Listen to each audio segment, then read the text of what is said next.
నమస్తే. నా పేరు గోగన్ ఆశేషు. జనసేన పార్టీ దివ్యాంగుల జన సైనికుడిగా పనిచేస్తూ ఉన్నాను. అదేవిధంగా మన యొక్క బాపట్ల ముద్దుబిడ్డ, మరి జనసేన పార్టీ అధినేత, ఆంధ్రప్రదేశ్ డిప్యూటీ సీఎం శ్రీ కొనిదెల పవన్ కళ్యాణ్ గారు బాపట్లలో పుట్టి ఉన్నాడు.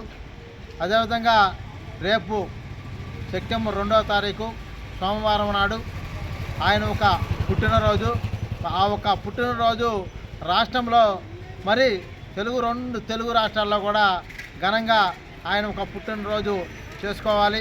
మరి అదేవిధంగా ఆంధ్రప్రదేశ్లో మరి డిప్యూటీ సీఎంగా ఉన్నాడు కావున మరి ఆయన ఒక పుట్టినరోజుని ఘనంగా జరుపుకోవాలని చెప్పి మరి రాష్ట్రంలో ఉన్న జనసేన నాయకులకు, వీర మహిళలకు, జన సైనికులకు, ప్రజలకు అందరికీ తెలియజేస్తూ, ముఖ్యంగా బాపట్ల పట్టణంలో ఉన్న ప్రజలందరూ కూడా మన బాపట్లలోనే పుట్టి ఉన్నాడు కావున పవన్ కళ్యాణ్ గారు బాపట్లలోనే మరి ఘనంగా మనం పుట్టినరోజు వేడుకలు జరుపుకోవాలని చెప్పి కూడా తెలియజేస్తూ, రాష్ట్రంలో ఉన్న నా ఒక దివ్యాంగులు, అన్నదమ్ములు, అక్క చెల్లెలు కానీ, మరి ప్రజలు కానీ, మరి జన సైనికులు కానీ, వీర మహిళలు కూడా పవన్ కళ్యాణ్ గారు పుట్టినరోజు ఘనంగా జరుపుకోవాలని చెప్పి మరి తెలియజేస్తూ, జై జనసేన, జై జై జనసేన, జై పవన్ కళ్యాణ్.